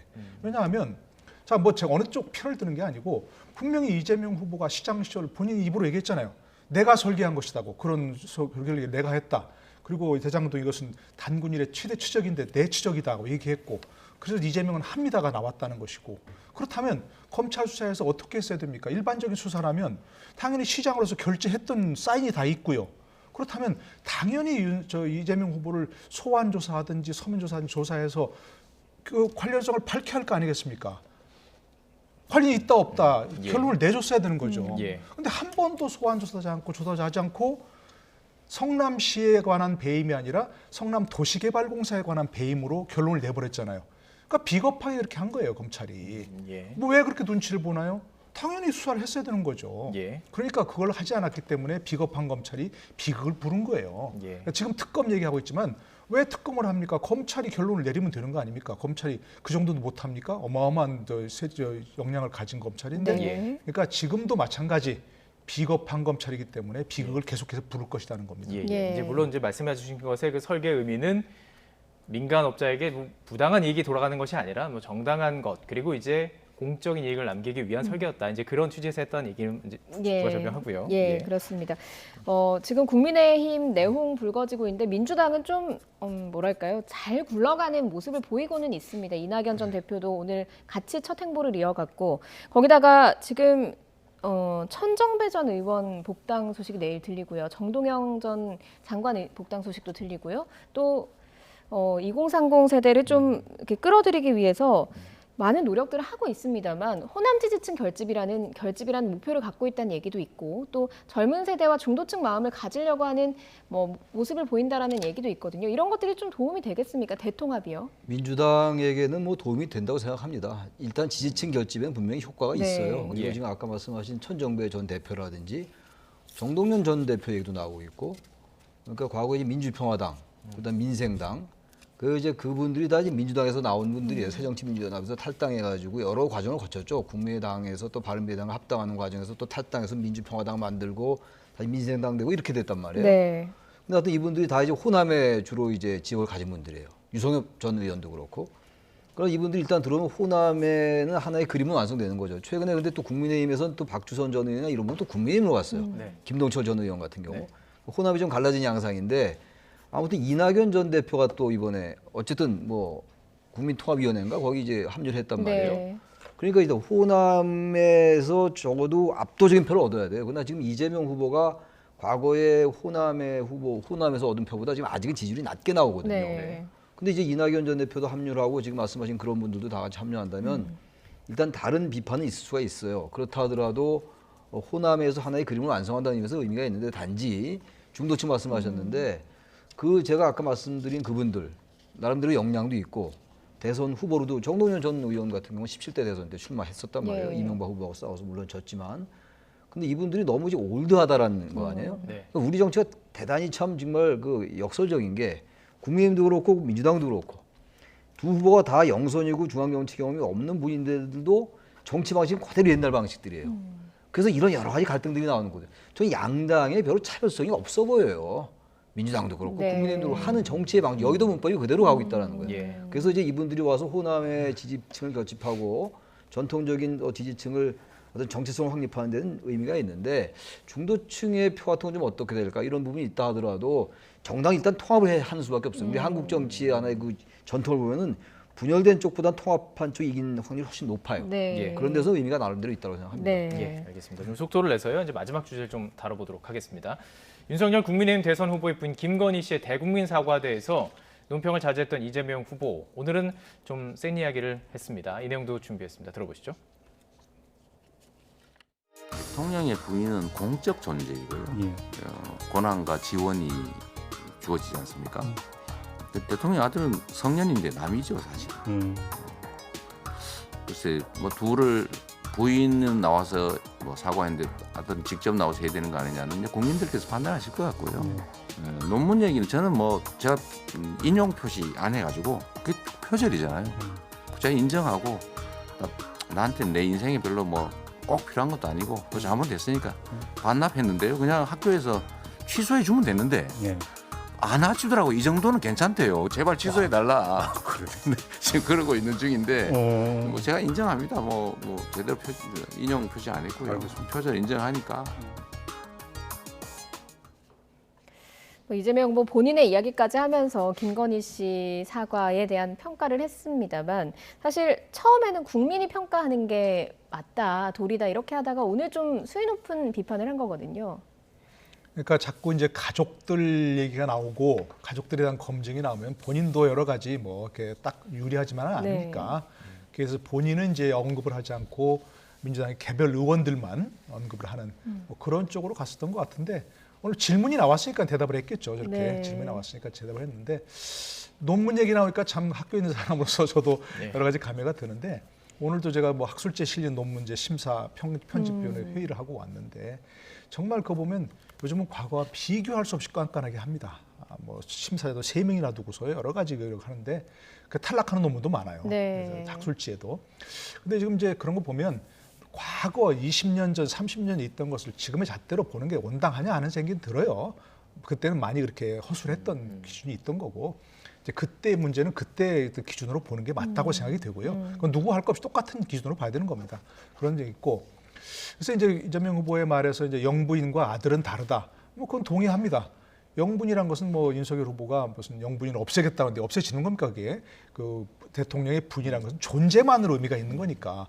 더더구나 정상회담 갈등 때 동반하지 않습니까? 그러니까 그건 다르다는 건 분명히 맞는 것이고요. 그러나 워낙 우리 국민들은 수신제가 치국평천하는 걸 지금도 되뇌고 있지 않습니까? 가족들 문제를 후보 본인의 문제로 다 여기는 것이니까 어떤 것이든 똑같은 잣대로 양쪽 다 먼저 뭐 검증하려면 똑같은 잣대로 검증하고 하지 않으려면 안 하고 하는 똑같은 그 어떤 기준이 필요하다는 생각입니다. 예, 알겠습니다. 네, 여기까지 듣도록 하겠습니다. 네, 최창렬 용인대 교수 또 노동일 경희대 교수와 함께했습니다. 고맙습니다. 감사합니다.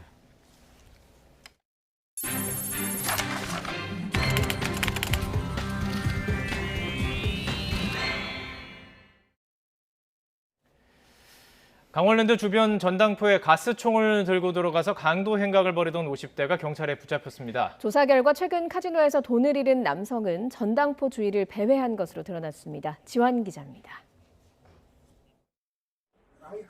강원도 정선 강원랜드 인근 전당포 앞 털모자를 눌러쓴 남성이 주변을 배회합니다. 가게 안을 유심히 보더니 주머니에서 무언가 꺼냅니다. 권총 모양 가스총입니다. 안으로 들어간 남성, 여성 업주에게 다가가더니 총을 들이대고 위협합니다. 강하게 저항하자 수차례 총으로 때립니다. 방에서 자고 있던 업주 남편이 속옷 차림으로 뛰어나오자 밖으로 달아납니다.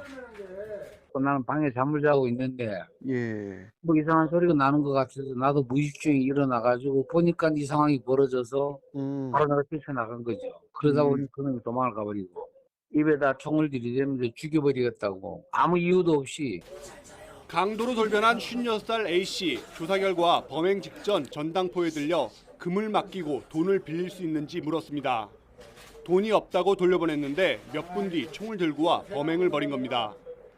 범행 후 숙박업소에 숨어있던 A씨는 2시간 만에 경찰에 붙잡혔습니다. 경찰은 A씨가 카지노에서 돈을 잃은 뒤 범행을 벌인 것으로 보고 있습니다. 사용된 가스총은 2달 전 서울에 있는 세차장에서 분실 신고됐던 것으로 확인됐습니다. 가지고 다니면서 돈을 좀 잃었는데 그 아줌마 피해자가 기분 나쁘게 말을 해가지고 그랬다. 이렇게 지금 우기고 있는데. 경찰은 A씨에 대해 강도상해 혐의로 구속영장을 신청했습니다. YTN 지환입니다. 마약에 취한 조직폭력배를 경찰이 추격전 끝에 실탄 11발을 쏘아서 붙잡았습니다. 30대 A씨는 오늘 새벽 음주운전 의심 신고를 받고 출동한 경찰관을 피해 차량을 몰고 3km 넘게 도주했지만 울산시청 주차장에서 붙잡혔습니다. 경찰은 순찰차를 들이받고 도망치려는 A씨 차량을 향해 실탄을 11발 쏘아 도주를 막고 테이저건으로 A씨를 제압해 체포했다고 설명했습니다. 시내버스를 운전하던 기사가 다른 차량에서 불이 나자 버스 운행을 멈추고 소화기로 불을 꺼서 큰 피해를 막았습니다.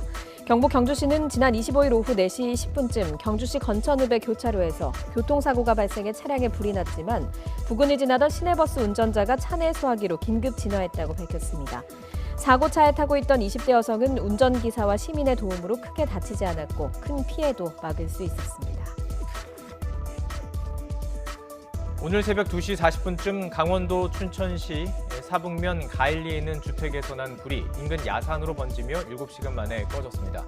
불이 나자 산림당국은 진화대원과 의용소방대 등 100여 명을 투입해 오전 10시쯤 주불 진화를 완료하고 잔본 정리를 벌였습니다. 초등학교 3학년 학생들에게 폭언과 욕설을 일삼는 등 정서적인 학대를 한 40대 교사가 징역형의 집행유예를 선고받았습니다. 교사 42살 김모 씨는 지난 3월 자신이 담임을 맡은 초등학교 3학년 학생들에게 선풍기에 매단다거나 창문으로 던지겠다고 말하는 등 수차례에 걸쳐 폭언과 학대를 한 것으로 조사됐습니다. 니네는 미나리가 뭔지 모르지, 미국 바보들은. 할머니는 진짜 할머니 같지 않아요.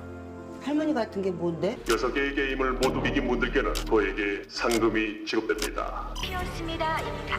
그 옛날에 어릴 때 너무나 직설적으로. 너는 그냥 왁구가 마음에 안 들어.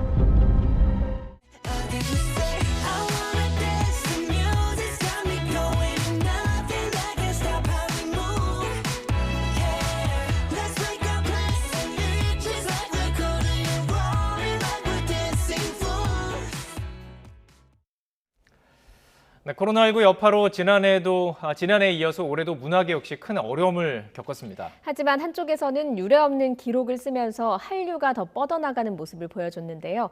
코로나19의 우울감을 달래준 2021년 문화계의 기분 좋은 소식들 결산해 보겠습니다. 문화생활과학부 김혜은 기자 나와 있습니다. 어서 오세요. 네, 안녕하십니까. 자, 인물부터 좀 살펴볼 필요가 있는데요. 인물 하면은 딱 떠오르는 인물이 있습니다. 올해는요. 네. 누구죠?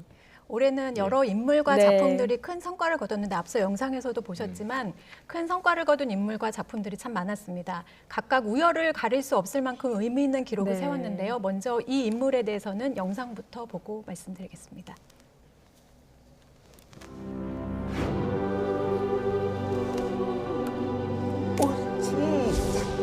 아이고, pretty boy.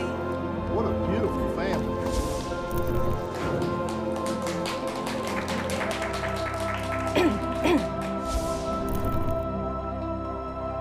나라에서 주시는 상이라고 감사히 받겠습니다. 미나리 잘 자라.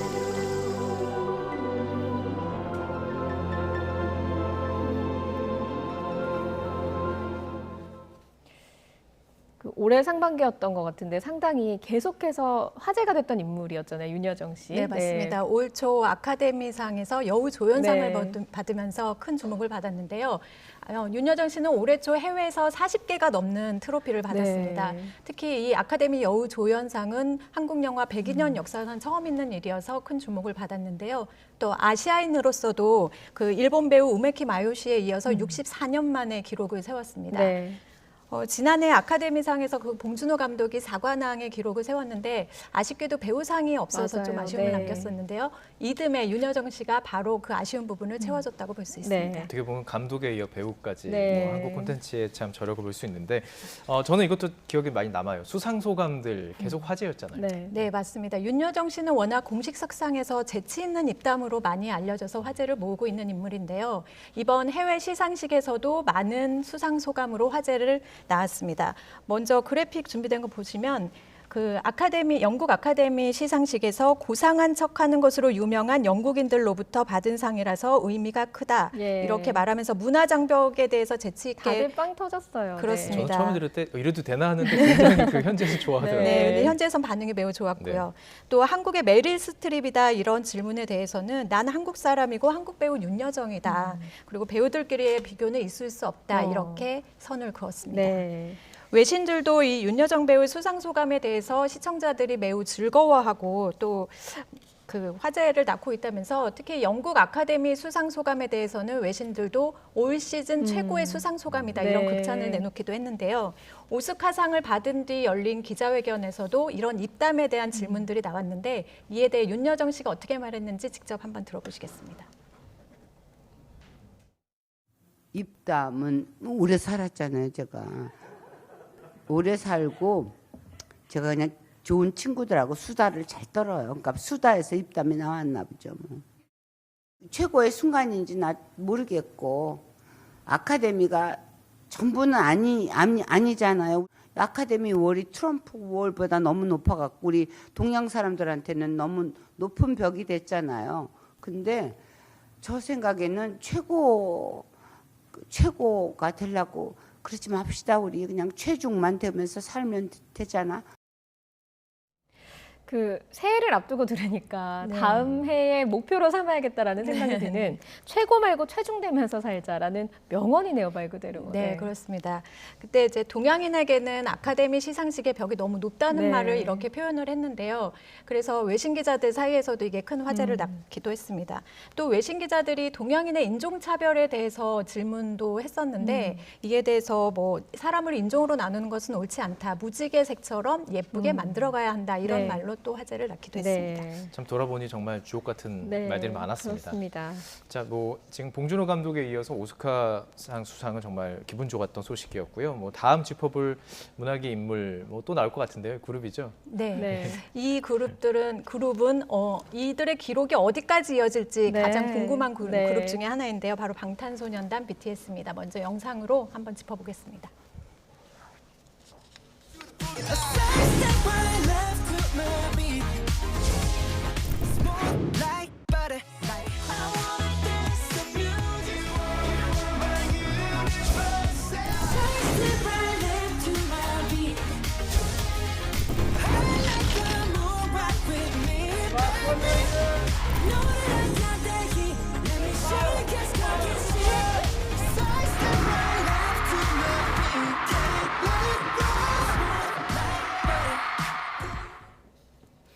올해도 참 이 방탄소년단의 기록들을 저희도 전하기에 바빴는데 내년에도 좀 기대가 되잖아요. 지금. 네, 그렇습니다. 상당히 기록을 많이 세웠어요, 올해. 네. 기록소년단이라는 네. 별명이 참 잘 어울리는 그룹이다라고 말할 수 있는데요. 지난해 방탄소년단이 다이너마이트로 처음 빌보드 핫백 1위에 올랐는데 네. 그 뒤로는 발표하는 곡마다 계속 1위에 오르고 있습니다. 특히 올해는 버터를 발표한 이후 버터가 그 10주, 통산 10주 동안 1위를 했는데 네. 올해 발표한 곡 가운데서 가장 긴 기간 동안 1위를 한 곡으로 남았고요. 또 수상 실적도 보면 빌보드 뮤직 어워즈 4관왕에 이어서 네. 아메리칸 뮤직 어워즈에서 올해 가수상, 그러니까 대상격인데요. 이 상을 받아서 큰 화제를 모았죠. 또 그래미 시상식에서 2년 연속 후보에 올랐는데 우리 시간으로 설날 아침입니다. 2월 네. 1일 아침에 시상식이 열리는데 올해는 수상으로 이어질지 좀 기대를 모으고 있는데 그 올해는 그 BTS가 워낙 활약이 많았기 때문에 성과도 많았고 그래서 여러 부문 후보에 오르는 것 아니냐 이런 전망도 있었는데 한 부문만 후보에 올랐습니다. 네. 그래서 너무 박한 것 아니냐 이런 평가가 있었는데 이에 대해서 BTS가 직접 언급을 했습니다. 함께 들어보시겠습니다. As an artist started out in Korea, the limitations of our identity, language, genre, and the invisible walls, we felt like they truly existed. 뛰어넘을 장벽이 있다는 거, 그리고 앞으로 좀 도전할 수 있다는 거에 아직도 이제 감사하게 생각을 하고 있고 뛰어넘을 수 있으면 좋겠네요. 참 영어로 잘하네요. 예, 진짜.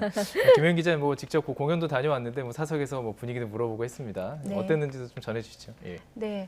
정말 많은 어마어마한 인파가 몰렸는데요. 네. 미국 로스앤젤레스 소파이 스타디움에서 2년 만에 대면 공연을 열었습니다. 하루에 5만 명 넘게 다녀갔고 총 4일 동안 진행했기 때문에 21만 명 넘게 다녀갔는데요. 이 소파이 스타디움 측에서 공식적으로 발표한 바에 따르면 이렇게 나흘 연속 한 그룹이 매진을 기록한 것은 처음이고 네. 또 21만 명이라는 그 관객 수도 역대 최다다라고 이렇게 말을 했습니다. BTS는 내년 3월 한국에서 공연을 열겠다 이렇게 발표를 했는데요.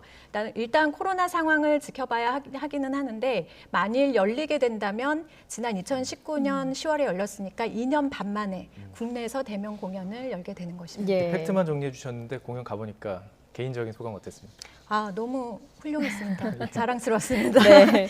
K 배우, K-팝 스타, 그리고 K 드라마도 올해 정말 그렇습니다. 대단했습니다. 바로 네. 오징어 게임이 주인공 아닙니까? 네. 네. 이 오징어 게임이 지난 9월 17일에 전 세계에 동시 공개가 됐는데 어마어마한 기록들을 네. 낳았죠. 자, 그래픽으로 준비를 했는데요. 그 9월 17일 공개한 지 일주일 만에 46일 연속 세계 1위에 올랐습니다. 또 인도 시장도 뚫었는데 이게 주목할 만한 점이 인도 시장은 워낙 영화 산업이 견고하기 때문에 발리우드라고도 불리는데요. 네. 이곳에서도 1위를 차지했고 네. 또 공개 한 달 만에 시청 가구 1억 4,200만 네. 가구가 시청을 했습니다. 역대 1위고요. 기존의 브리저튼 같은 경우는 8,600만 가구가 시청을 했는데 이를 가뿐히 뛰어넘은 것이죠. 네. 또 오늘도 보면은 지금 현재 7위에 오르고 있고요. 넷플릭스 공식 주간 차트로 보면은 4위, 또 공개 이후 15주 내내 5위를 차지하고 있습니다. 예. 참 뭐 대단하네요, 진짜. 네. 그리고 또 하나 화제를 모았던 게 이제 넷플릭스 최고 경영자가 3분기 온라인 실적을 발표할 때 직접 오징어 게임에 나오는 체육복을 입고 나와서 발표를 한 게 화제를 모았는데요. 그 초록색 체육복이요. 그렇습니다. 지금 네. 화면으로 나가고 있는데 그 최고 경영자가 발표를 하면서 지난 3분기 넷플릭스 유료 가입자가 438만 명이 추가로 가입을 했다 이렇게 발표를 하면서 오징어 게임에 대해서 대단한 성과를 낸 정말 굉장한 한국 네. 드라마다 이렇게 평가를 했습니다. 네. 또 해외에서도 각종 그 체험 행사가 열렸는데요. 네. 뉴욕이나 LA에서 열린 체험 행사에서도 워낙 많은 인파가 몰리면서 대성공을 거둔 사례가 많았습니다. 네. 예, 오징어 게임 이게 사실 정말 전통 놀이로 볼 수 있는데 예. 이렇게 세계적으로 인기를 끈 이유 여러 분석들이 나오고 있죠. 네, 일단 생존 게임을 주축으로 한 이런 작품들은 워낙 많이 있었습니다. 하지만 오징어 게임에 나오는 게임 규칙은 좀 단순하고요. 네. 우리에게는 복고적이면서 익숙하지만 해외에서는 참신하게 다가갔다는 게 주요 요인으로 분석이 되고요. 또 일확천금의 꿈을 중심으로 펼쳐지는 어떤 이 빈부격차라는 메시지가 세계에서 공통적으로 겪고 있는 주제이기 때문에 예. 또 쉽게 다가갈 수 있었다 이런 지적도 나오고 있습니다. 예. 또 가장 크게 주목할 만한 점이 바로 패러디 부분인데요. 재밌는 게 지금, 많았죠. 네, 화면에서 패러디 영상들이 나오고 있는데 그 독특한 무대 미술이나 복장 그리고 게임 등을 따라할 수 있는 여지가 많아서 특히 모바일 문화에 익숙한 이 MZ 세대들이 이런 패러디 영상을 많이 만들면서 입소문을 타고 더 많이 흥행한 것 아니냐 이런 분석들이 나오고 있습니다. 예. 뭐 오징어 게임 워낙에 인기가 많았고 그러다 보니까 역시 여러 가지 수상 행렬을 이어가고 있잖아요. 지금 네. 어디 지금 거론이 되고 있습니까? 네, 지금 받은 상을 보면 고담 어워즈를 비롯해서 몇 가지 수상 소식을 전해왔는데요. 이제 앞으로 굵직한 그 시상식에서 후보에 올라 있습니다. 먼저 지금 화면에서 보시는 것처럼 제79회 골든글로브 후보에 올라 있는데요. TV 드라마 작품상을 포함해서 이정재 씨는 나무주연상, 또 네. 배우 오영수 씨는 나무조연상 이렇게 깐부 3개 할아버지. 부문에 올랐습니다. 네. 그렇습니다. 네. 그리고 이 시상식은 이제 미국 현지 시각으로 다음 달 1월 9일 날 시상식이 열리는데요. 영화와 TV를 아울러서 시상하기 때문에 영화계에서는 아카데미 시상식의 전초전이다라고 평가하는 그런 상입니다. 예. 그다음에 미국 비평가 협회상 크리스틱스 초이스 어워즈라는 곳인데요. 네. 여기도 3개 부문 후보에 올랐습니다. 드라마 작품상 최고상이죠. 그다음에 최우수 외국어 시리즈상, 또 이정재 씨는 여기서도 나무주연상 후보에 올랐습니다. 이외에도 그 세그라고 불리는 미국 배우 조합상, 또 작가 조합상 후보도 기대할 만하고요. 또 방송계의 아카데미로 불리는 에미상 9월 달에 열리는데 여기에도 거론이 되고 있습니다. 예. 황동혁 감독이 시즌2를 넘어서 시즌3까지 얘기를 했기 때문에 네. 내년에도 오징어 게임의 열풍이 이어질 것으로 보입니다. 네. 예, 시즌 2, 3까지 나오면 네. 상당히 뭐 말씀하신 것처럼 네. 열풍이 이어질 네. 것으로 보이는데 오징어 게임 말고도 계속 있었어요. 어떤 그렇습니다. 것들이 있었죠? 예. 오징어 게임이 나온 뒤에 나온 작품이 연상호 감독의 지옥이라는 지옥. 작품인데요. 이 지옥도 1위에 올랐습니다. 예. 또 스위트홈이나 갯마을 차차차 등 여러 가지 그 우리 한국 작품이 10위권 안에 든 작품들이 많았는데요. 지난주에 공개된 고요의 바다라는 작품 역시 현재 세계 3위까지 예. 올라 있는 상황입니다. 예. 이렇게 그 한국 드라마가 인기를 끄는 건 아무래도 이런 실력파 영화 감독들이 대거 OTT에 진출하면서 드라마에 뛰어들었기 때문인데요. 특히나 안 그래도 강세이던 OTT 시장에서 이런 그 한국 드라마 실력파 영화 감독들이 가면서 이런 현상에 더 불을 지핀 건 아니냐 이런 분석이 나오고 있습니다. 네. 또 특히 우리 영화계에서는 이제 세계 시장의 견고한 벽이 무너지고 있다 이렇게 평가를 하고 있는데요. 그 기존의 자막이나 문화 장벽 때문에 진출할 수 없었던 세계 시장이 OTT를 중심으로 해서 이번 기회로 더 많은 우리의 양질의 콘텐츠가 벽을 뛰어넘어서 사랑받고 있다 이렇게 예. 분석을 하고 있습니다. 요즘 워낙 이렇게 한류 콘텐츠가 인기가 많다 보니까 뭐 외국 드라마를 보거나 할 때 갑자기 뭐 BTS 노래를 부른다거나 맞아요. 뭐 이렇게 해서 깜짝깜짝 놀랄 때가 있거든요. 네, 그런 네. 경우가 상당히 많다고 그렇습니다. 하더라고요. 이번에 얼마 전에 개봉한 이터널스에서도 BTS 노래가 공식적으로 네. 안에 들어가서 많은 팬들의 그 관심을 받았는데요. 이런 작품 말고도 실제로 그 해외 아티스트들이 우리의 뭐 BTS뿐만 아니라 네. 여러 가지 한글이라든지 이런 우리 문화를 차용한 경우가 많습니다. 지금 화면으로 나오고 있는 게 콜드플레이가 9월 달에 발표한 뮤직비디오인데요. 네. 하이어 파워라는 뮤직비디오고 네. 여기 자세히 보시면 배경이 모두 한국입니다. 네. 그리고 저기에서 춤을 추는 댄스 그룹이 앰비규어스 댄스 컴퍼니라고 예. 지난해 범 네, 내려온다로 범 내려온다. 선풍적인 네. 인기를 끌었던 한국의 무용 그룹입니다. 네. 그래서 이렇게 콜드플레이가 직접 협업을 요청해 와서 이런 뮤직비디오가 성사가 됐고요. 네. 또 베트남에서도 워낙 한류가 강세입니다. 네. 비에다텐이라는 가수는 안녕이라는 곡을 냈는데요. 우리말의 안녕, 그거를 그대로 발음을 해서 안녕이라는 곡을 냈고 이 후렴구에도 보면 계속적으로 안녕이라는 말이 나오고요.